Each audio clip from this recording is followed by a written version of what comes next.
अस्सलाम वालेकुम। आज हम लोग एक्सरसाइज 2.1 का क्वेश्चन नंबर 3 देखेंगे कि हमें के की वैल्यू चाहिए इस एक्सप्रेशन में K square X square plus 2 into K plus 1 into X plus 4 is perfect square. मतलब हमारे पास यहाँ पे के एक कॉन्स्टेंट टर्म है और एक्स जो वेरिएबल है, और इससे हमें ये पावर से पता चल रहा है कि एक क्वाड्रेटिक इक्वेशन है।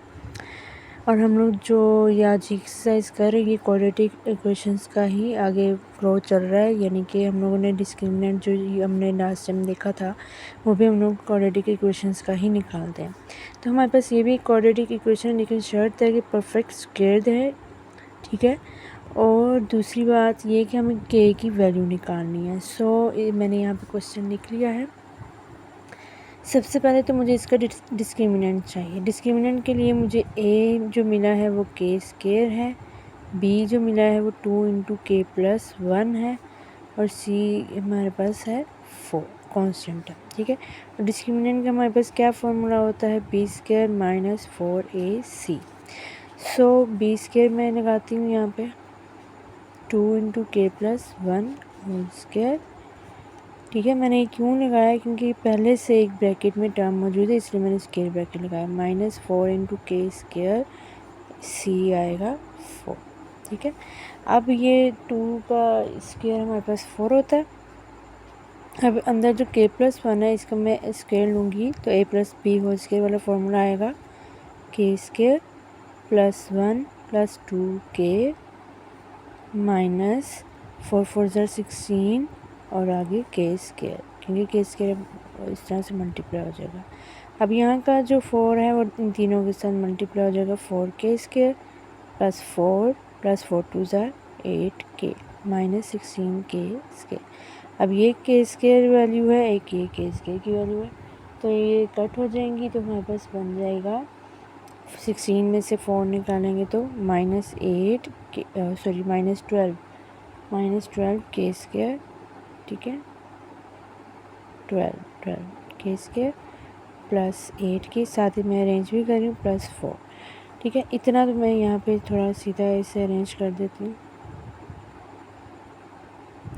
ये हमारे पास आ गई एक जनरल आप कह लें क्वाड्रेटिक इक्वेशन। अब यहाँ पे हम लोग इसे कंसीडर करेंगे के को एक वेरिएबल के तौर पे, क्योंकि हमें एक्स हमारा यहाँ पे तकरीबन जो है वो ख़त्म हो गया। तो हमारे पास दूसरी यानी कि कंडीशन भी है कि परफेक्ट स्क्वायर अगर हम लोग इधर आए, हम लोग अपनी कंडीशंस को देखें तो यहाँ पे तो अगर देखेंगे तो परफेक्ट स्क्वायर जो है बी स्क्वायर माइनस 4ac, यानी कि कुछ पॉजिटिव होना चाहिए नंबर, और कोई परफेक्ट स्क्वायर तब होगा तो हमारे पास ये रियल या अनइक्वल होगा, यानी कि ये हमने बस यहाँ तक बात देखनी है परफेक्ट स्क्वायर वाली। तो परफेक्ट स्क्वायर हमारे पास वो वैल्यूज़ होती हैं जिनको हम लोग यानी कि अंडर रूट ले सकते हैं।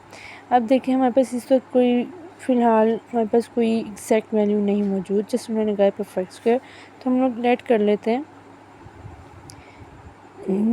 Equation is equal to 0। अब देखिए मैंने ज़ीरो क्यों लिया, बिकॉज़ ज़ीरो का जो अंडर रूट लें तो वो भी ज़ीरो के इक्वल ही आता है, यानी कि ज़ीरो का अंडर रूट जो है एग्जिस्ट करता है। तो ये भी एक किस्म का हमारे पास स्क्वायर यानी कि मौजूद है, परफेक्ट स्क्वायर मौजूद है।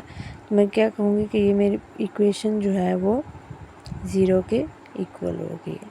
अब यहाँ पे हम लोग जो है फैक्टराइजेशन करेंगे, 12 को 4 से मल्टीप्लाई करें, 12 इंटू 4, 4 2 ज़र 8, 4 1 ज़र 4।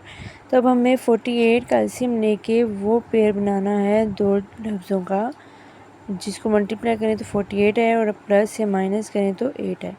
2 2 ज़र 4, 2 4 ज़र 8, 2 1 ज़र 2, 2 2 ज़र 4, 2 6 ज़र 12, 2 3 ज़र 6 और 3 1 ज़र 3।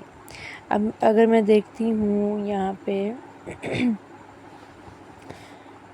ये 2 2 ज़र 4 और 2 2 ज़र 4 एंड 4 3 ज़र 12, 4 ज़र 48 भी होगा, और 12 में से 4 निकालें तो 8 भी आएगा।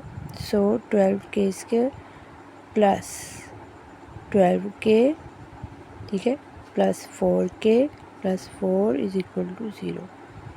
यहाँ से हम लोग इस पेयर में से क्या कॉमन लेंगे, 12 और k, अंदर बचेगा सिर्फ k प्लस 1 और प्लस इधर से हमारे पास 4 कॉमन आ रहा है इस पेयर में से, देन बाकी बचेगा k plus 1 is equal to 0।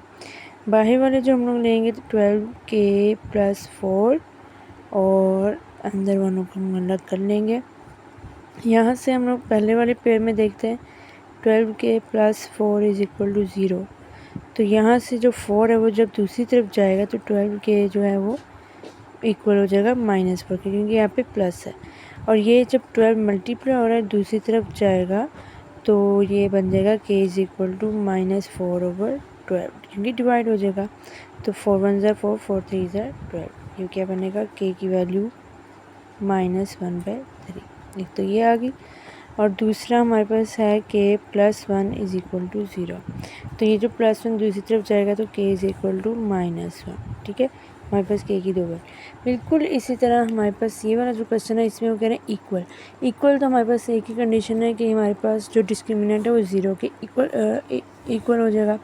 तो इन तीनों के भी जब हम लोग लेंगे तो 0 के इक्वल ही करेंगे, जिससे हमें k की वैल्यू मिल जाएगी।